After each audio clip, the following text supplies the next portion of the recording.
भगवान श्री कृष्ण ने श्रीमद् भागवत गीता में यह बात सिद्ध की गई कि मनुष्य कर्मों का स्वरूप से त्याग करने में स्वतंत्र नहीं है। उसे अपने स्वभाव के वश में होकर स्वाभाविक कर्मों में प्रवृत्त होना ही पड़ता है, क्योंकि सर्वशक्तिमान सर्वांतर्यामी परमेश्वर स्वयं सब प्राणियों के हृदय में स्थित होकर उनकी प्रकृति के अनुसार उनको भ्रमण कराते हैं और उनकी प्रेरणा का प्रतिवाद करना मनुष्य के लिए अशक्य है।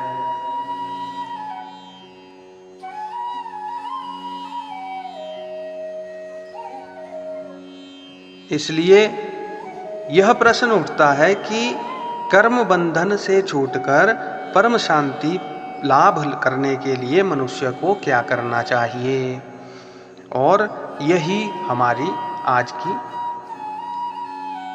वीडियो का विषय है।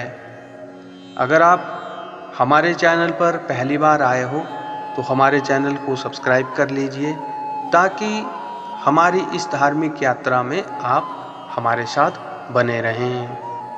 अपने प्रश्नों को, अपने सुझावों को आप कमेंट्स के माध्यम से हम तक पहुंचा सकते हो।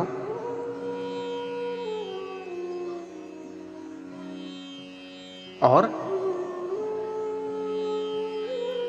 अपने प्रश्नों का निवारण पा सकते हो। भगवान श्री कृष्ण अर्जुन से कहते हैं, हे भारत,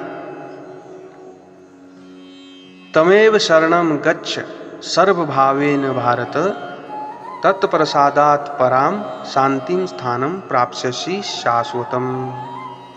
हे भारत, तू सब प्रकार से उस परमेश्वर की ही शरण में जा। उस परमात्मा की कृपा से तू परम शांति को और सनातन परम धाम को प्राप्त होगा। जिन सर्वशक्तिमान, सर्वाधार, सबके प्रेरक, सर्वांतर्यामी, सर्वव्यापी परमेश्वर को समस्त प्राणियों के हृदय में स्थित बतलाया है और अपने मन, बुद्धि, इंद्रियों को, प्राणों को और समस्त धन, जन आदि को उनके समर्पण करके उन्हीं पर निर्भर हो जाना, सब प्रकार से उस परमेश्वर की शरण में चले जाना है। अर्थात भगवान के गुण, प्रभाव, तत्व और स्वरूप का श्रद्धा पूर्वक निश्चय करके भगवान को ही परम प्राप्य, परम गति, परम आश्रय और सर्वस्व समझना तथा उनको अपना स्वामी, भर्ता, प्रेरक, रक्षक और परम हितैषी समझकर सब प्रकार से उन पर निर्भर और निर्भय हो जाना एवं सब कुछ भगवान का समझकर और भगवान को सर्वव्यापी जानकर समस्त कर्मों में ममता, अभिमान, आसक्ति और कामना का त्याग करके भगवान की आज्ञा अनुसार अपने कर्मों द्वारा समस्त प्राणियों के हृदय में स्थित परमेश्वर की सेवा करना। जो कुछ भी दुख सुख के भोग प्राप्त हों उनको भगवान का भेजा हुआ पुरस्कार समझकर सदा ही संतुष्ट रहना। भगवान के किसी भी विधान में कभी किंचित मात्र भी असंतुष्ट न होना। मान, बड़ाई और प्रतिष्ठा का त्याग करके भगवान के सिवा किसी भी सांसारिक वस्तु में और आसक्ति न रखना। अतिशय श्रद्धा और अनन्य प्रेम पूर्वक भगवान के नाम, गुण, प्रभाव, लीला, तत्व और स्वरूप का नित्य निरंतर श्रवण, चिंतन और कथन करते रहना। ये सभी भाव तथा क्रियाएं सब प्रकार से परमेश्वर की शरण ग्रहण करने के अंतर्गत है। यहाँ पर यह प्रश्न उठता है कि परमेश्वर की दया से परम शांति को और सनातन धर्म को प्राप्त होना क्या है। उपर्युक्त प्रकार से भगवान की शरण ग्रहण करने वाले भक्त पर परम दयालु परम सुहृद सर्वशक्तिमान परमेश्वर की अपार दया का स्रोत बहने लगता है, जो उसके समस्त दुखों और बंधनों को सदा के लिए बहाकर ले जाता है।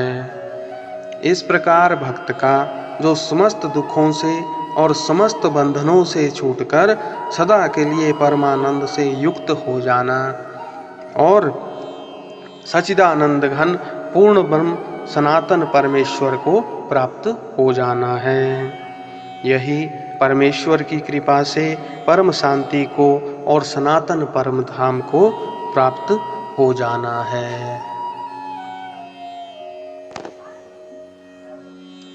इसी ज्ञान के विषय में भगवान श्री कृष्ण अर्जुन से कहते हैं, यह गोपनीय से भी अति गोपनीय ज्ञान मैंने तुझसे कह दिया। अब तू इस रहस्य युक्त ज्ञान को पूर्णतया भली भांति विचार कर जैसा चाहता है वैसे ही कर। भगवान श्री कृष्ण कहते हैं कि हे अर्जुन, मैंने जो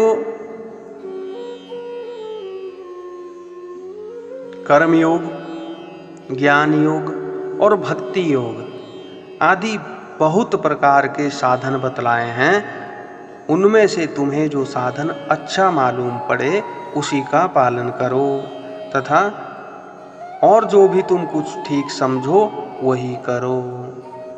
भगवान श्री कृष्ण श्रीमद् भागवत गीता में अर्जुन को ईश्वर प्राप्ति के कर्तव्य कर्मों के गूढ़ से गूढ़ रहस्यों को बता देते हैं और अपने दिव्य विराट स्वरूप के भी दर्शन कराते हैं। भगवान श्री कृष्ण अर्जुन को श्रीमद् भागवत गीता के 18वें अध्याय में यह सब ज्ञान देने के बाद यह कहते हैं कि इसका निश्चय तुम्हें खुद ही करना पड़ेगा,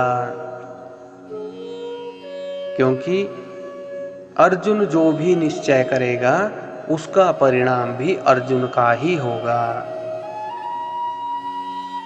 क्योंकि भगवान हमें सिर्फ प्रेरणा देते हैं, सही गलत का अर्थ मतलब हमें समझाते हैं, लेकिन यह जीव की स्वतंत्रता होती है कि वह किस रास्ते का चुनाव करता है, और वह जिस रास्ते का चुनाव करता है वही उसकी जिंदगी को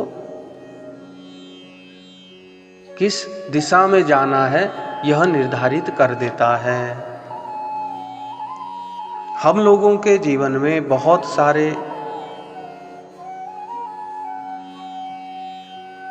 ऐसे मौके आते हैं जब हम दुविधा में पड़ जाते हैं,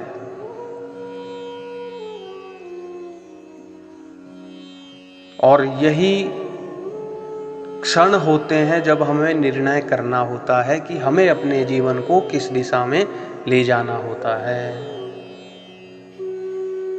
आज की इस वीडियो में हम अपनी इस यात्रा को विराम देते हैं। आप हमारे साथ बने रहिए। जय श्री कृष्ण।